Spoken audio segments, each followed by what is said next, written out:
Oke, standby, kamera ready, sound ready, 3, 2, 1, action.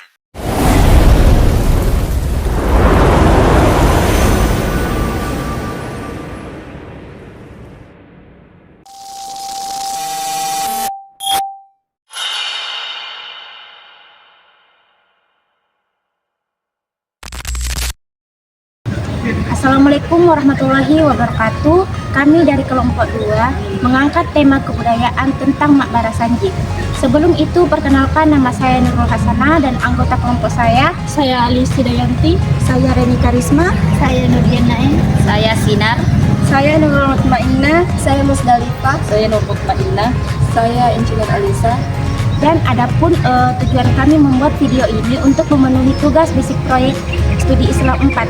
Selamat menyaksikan.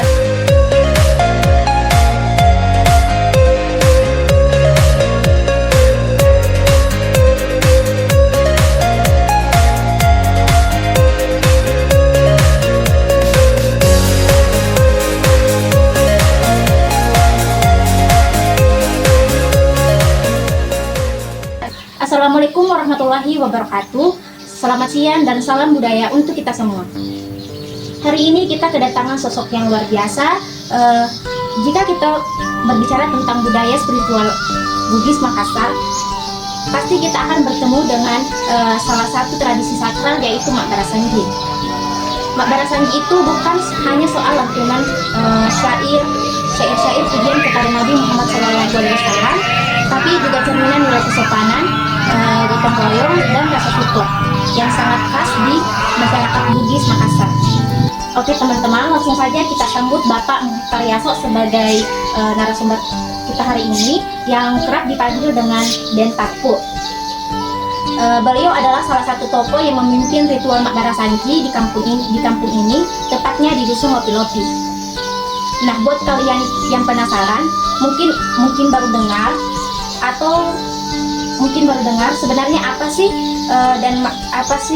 isi dan makna dari Makbara Sanjing. Pas banget kita bakalan dengar langsung dari orang yang hidup dan tumbuh bersama tradisi ini. Jadi siap-siap catat dan tanya dan serap ilmunya ya. Bapak apa kabar? Alhamdulillah baik. Alhamdulillah ya. Nah, sesi kita hari ini akan berlangsung seperti obrolan hangat. Ada 8 pewawancara yang sudah siap dengan pertanyaan menarik seputar Makbara Sanjing. Tapi tidak usah khawatir karena ini bukan interogasi, mungkin saja ngobrol-ngobrol santai. Jadi teman-teman pewawancara saat bertanya boleh sambil berdialog ringan. Kalau Bapak ingin menyela atau berbicara panjang, silahkan saja karena kita ini fleksibel. Oke, kepada pewawancara pertama saya persilahkan. Baik, terima kasih atas kesempatan yang diberikan. Perkenalkan, nama saya Alice Dayanti. Sebagai pewawancara pertama, izin bertanya Bapak, jadi menurut Bapak bagaimana awal mulanya ini Makbara Sanjing ada dan kenapa masih dilanjutkan sampai sekarang? Terima kasih. Sebelumnya perkenalkan diri juga. Assalamualaikum warahmatullahi wabarakatuh. Ada yang sangat ceria. Alhamdulillah pada kesempatan hari ini kami insya Allah akan memberikan jawaban apa yang akan ketemu tentang Makbara Sanjing. Karena itu bersanjing kalau ada di Makassar ada dua versi awal mulanya, tapi kita bahas dan yang versi kedua saja. Itu namanya adat Bugis Makassar Makbara Sanjing. Itu dari nenek-nenek kita dulu itu Makbara Sanjing. Karena bersanjing itu diadakan karena bisa menjadikan alat silaturahim antara umat Islam. Yang kedua pada awal mulanya dulu itu atau kami karena ada namanya dulu yang kasidah. Di situ dikasih itu namanya Makbara Sanjing untuk mengingat sejarah Nabi. Karena Nabi kan di situ kan makanya itu dilestarikan sampai sekarang. Baik, terima kasih Bapak atas informasi yang telah diberikan. Saya kembalikan kepada moderator. Baik, wah ternyata Makbara Sanjing ini ada 2 versi ya, tapi yang dibahas ini versi yang kedua. Ada yang Makbara Sanjing ini berasal dari nenek-nenek yang menjadikan Makbara Sanjing ini sebagai silaturahmi yang dilestarikan sampai sekarang ini. Baik, kepada pewawancara kedua saya persilahkan.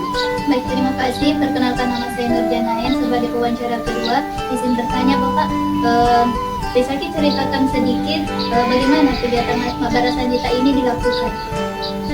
Masalah kegiatan bersanji itu sebagai tradisi kita apa begitu Makassar.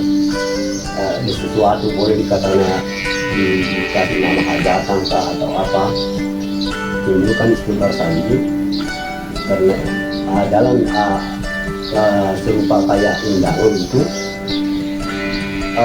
ditampilkan itu istilahnya bersanji, syukuran melalui bersanji untuk hadir bersama-sama mengingat sejarah kenabian. Pada di dalam bersanji itu banyak sekali selawat yang dibaca, dan itu dilestarikan sampai sekarang. Masih kurang bagaimana tamat dari kuliah Anda bisa dapat kurang makam bersanji, makam itu suatu doa yang sangat mendarat. Baik, terima kasih atas ceritanya Pak. Saya kembalikan ke moderator. Baik, ternyata kegiatan bersanji ini dilakukan sebagai kegiatan hajatan untuk hadir bersama-sama sama-sama untuk mengenang sejarah kenabian kita ya. Kepada pewawancara ketiga saya persilahkan. Baik, terima kasih. Sebelumnya, perkenalkan, nama saya Nur Mutmainah sebagai pewawancara ketiga. Izin bertanya Bapak, sejak kapan sih mulai ikut dalam kegiatan Mabara Sanjita ini? Oh, iya, itu masalah kegiatan bersanji dari sejak apa ini dari nenek ke nenek itu dari kita itu sudah ada media bersanji. Karena di dalam kitab itu ada bersanji. Dari situ dari turun menurut dia semua sampai sekarang itu masih bersanji. Kalau ada dua tipe bersanji, ada bersanji kecil, ada namanya sikit kecil, sikit besar. Kalau sikit besar itu biasanya dilaksanakan orang kawinan.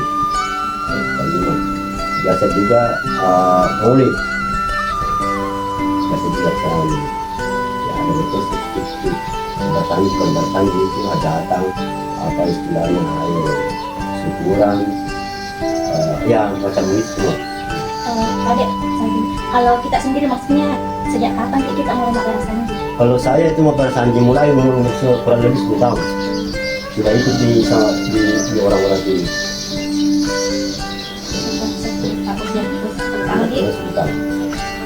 itu kan masih masih baru kelas nggak salah kelas 5 SD.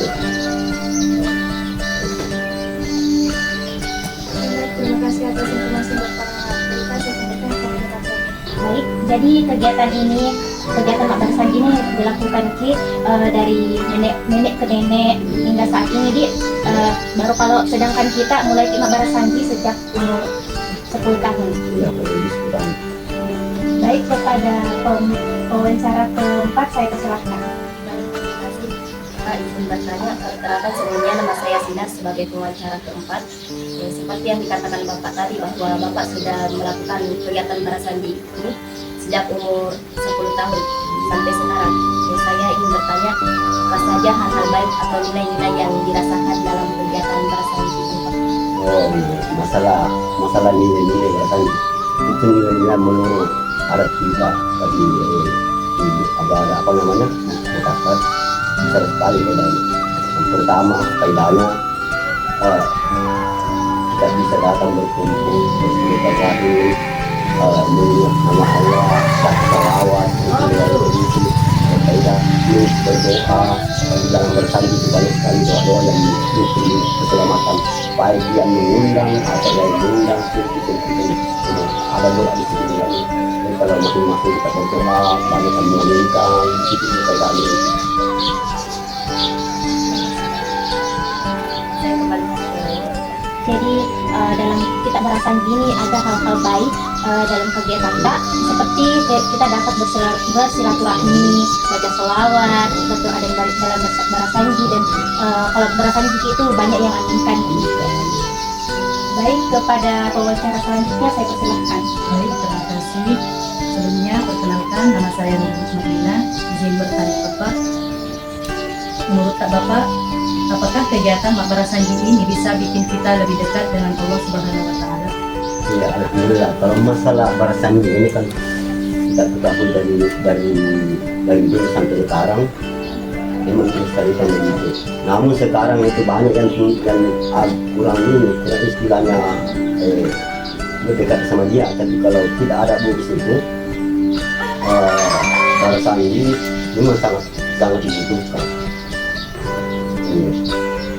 Karena bersandi di dalamnya banyak sekali manfaatnya. Karena itu bersandi kita selalu melestarikan terus bagi yang mampu. Karena dia bersandi banyak maknanya, saling ketemu, saling sapa menyapa. Dari acara bersandi, makanya itu bersandi dia di Makassar selalu terlibat.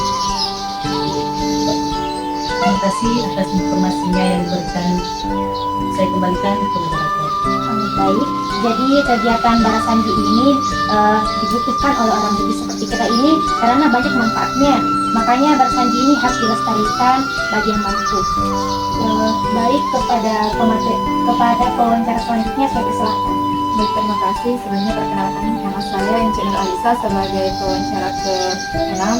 Pertanyaan saya, kalau kegiatan Mak Barasandi ini terus dilanjutkan, menurut Bapak apa tantangan yang paling sering muncul dalam kegiatan Mak Barasandi ini?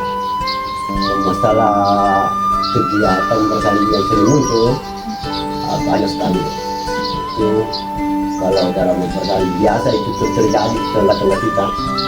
Contoh di salah satu rumah mengadakan acara bersandi, tetapi di tetangga sebelah tidak baku ini apa namanya istilahnya, tidak mau kenal, baku ngomong.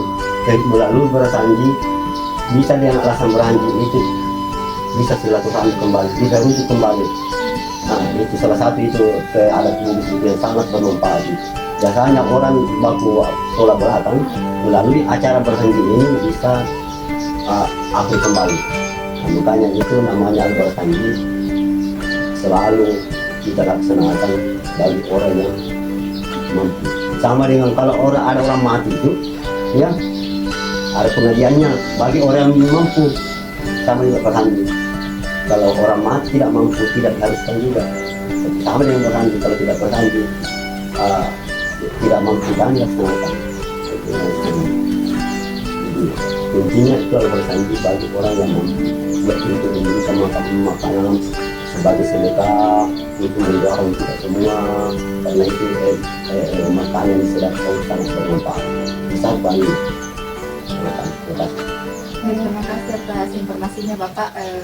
Saya kembalikan ke moderator. Baik Bapak, tadi bagus juga cara tak menyampaikan, tapi yang mau aku tahu tantangan apa mungkin yang terjadi kalau Mak Barasandi, tantangan apa yang dihadapi? Tantangannya Iya. Tantangannya banyak juga tantangannya. Iya. Biasa tantangan dari tetangga itu yang biasa tantangannya itu yang di agama. Iya. Biasa tetangga yang satu tidak cukup dengan itu. Tantangan yang kedua harus modal ada, harus dana ada. Itu tantangan yang kedua. Karena tidak diperkenalkan juga oleh kita termasuk orang-orang pintar dulu, kalau kita bersandi hanya utang. Itu yang modal dengan itu istilahnya, dan namanya ada dua peristiwa Muhammadiyah istilahnya, tidak suka bersandi. Jadi biasanya tidak suka bersandi, tapi kalau dibawakan makan gitu. Itu mungkin nggak tahu kah atau bagaimana dia tidak tahu bagaimana. Jadi tantangan dalam Barasandi itu kayak misalnya kita mau Barasandi di sini tapi tetangga itu tidak mau Barasandi karena Muhammadiyah mungkin. Itu tantangan pertamanya. Terus yang kedua itu karena tidak nambah Barasandi karena tidak ada biayanya. Tidak mungkin Mak Barasandi sedangkan harus berhutang di tetangga. Selanjutnya kepada pewawancara ketujuh saya persilahkan. Baik, perkenalkan nama saya Musda Rizka. Izin bertanya Bapak tentang apa pesan dari harapan Kak untuk anak-anak muda supaya mau terus dan jaga kegiatan Barasandi ini. Sebelumnya aku sampaikan kalau pesan kemarin di sini alhamdulillah 20 orang, ada kurang lebih 60 adik-adik kecil, ada dokter Haji, ada ibu Siti. Kurang lebih 20 orang itu ada 60 umuran mulai umur 10 tahun masih SD. Alhamdulillah itu jalan cara kita supaya Barasanji ini tidak hilang, menggali anak-anak pemula untuk baca Barasanji, supaya ini Barasanji dengan si kiri tidak hilang. Karena itulah kepesanan dari orang-orang pintar kita ini. Baik Bapak, terima kasih atas informasinya. Saya kembalikan ke moderator. Jadi pesan-pesan tak itu harus diajaki anak-anak untuk Mak Barasanji atau Mas Fikri supaya tidak kira nih ini Mak Barasanji dari nenek ke nenek sebelumnya. Baik, kepada pewawancara selanjutnya saya persilahkan. Baik, terima kasih. Sebelumnya perkenalkan saya Reni Karisma sebagai pewawancara terakhir. Jadi pertanyaan saya, menurut Bapak, bagaimana cara yang bagus supaya anak-anak muda bisa kenal, paham, dan tertarik ikut kegiatan Mak Barasanji ini? Oh ya, kalau masalah itu mencari generasi makanya itu masa hampir sama dengan TPA, hampir sama mengajak yang kecil dari umur ini kan cuma bedanya kalau di Barasanji itu rata-rata sudah bisa baca Al-Quran, sudah bisa. Kalau di TPA mengajak adik-adik sampai seterusnya. Kalau di Barasanji itu tidak cuma mengajak begini anak sama dengan orang main-main. Kalau Barasanji dengan fikir itu kita belajarlah sambil menyanyi. Istilahnya apa ya? Harus tidak dibuat bersama itu karena kita bersuara keras. Jadi kita ajak anak-anak, kita main-main, bercanda bagaimana caranya bercanda, sehingga dia paham sedikit. Itu belajar itu agak lama juga. Kan rata-rata yang mau Barasanji sudah tahu baca Al-Quran. Barasanji dengan Al-Quran misalnya sama, cuma bacanya beda. Di kalangan orang-orang ini banyak yang tidak suka itu Barasanji, katanya juga atau bagaimana. Jadi kalau kita sebagai orang di Makassar itu kita tanya masalah itu, banyak sekali di dalamnya banyak salawat, sejarah Nabi, sejarah kampung, banyak sekali doa di situ. Makanya selalu kita menggali anak-anak memberikan pemahaman masalah ini, masalah Barasanji, masalah ini, supaya dia bisa masuk kembali melanjutkan kemudian yang selanjutnya. Baik Bapak, atas informasi yang diberikan saya kembalikan kepada moderator. Baik, jadi bagaimana dari yang Bapak sampaikan tadi, bagaimana cara yang bagus agar anak-anak muda tertarik ikut kegiatan Mak Barasanji itu, kita ajak anak-anak mulai usia dini bersolawat, bercanda, ketawa dalam satu kegiatan sampai mereka paham Mak Barasanji sehingga mereka bisa melanjutkan generasi-generasi berikutnya. Luar biasa ya, dari 8 pertanyaan tadi kita jadi tahu bahwa Mak Barasanji itu bukan sekedar tradisi membaca syair, dia adalah warisan spiritual, sosial, bahkan edukatif yang terus hidup di tengah masyarakat kita. Kalau boleh saya rangkum, Mak Barasanji adalah tentang cinta, syukur, dan menyatukan hati. Bapak mungkin ada pesan penutup untuk kami generasi muda yang mungkin kadang lupa dengan budaya sendiri. Terima kasih pesan kami dari sebagai kapasitas kampung, menyampaikan kepada semua anak-anak yang masih umur ini, belajar terutama dari Al-Quran, yang kedua Al-Barasanji, karena Al-Barasanji bisa menjadi doa yang sangat berdarah.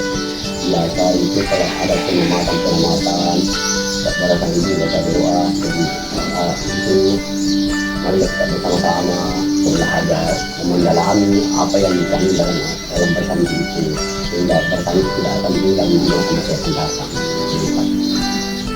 Baik, terima kasih kepada Bapak Mukhtar Yaso. Terima kasih atas waktu yang sangat berharga, juga kepada semua pewawancara. Kalian semua keren-keren. Mari terus rawat budaya kita, karena siapa lagi yang akan mencintai budaya kita kalau bukan kita sendiri. Saya atas nama Nurul Hasanah sebagai moderator. Wassalamualaikum warahmatullahi wabarakatuh. Waalaikumsalam warahmatullahi wabarakatuh.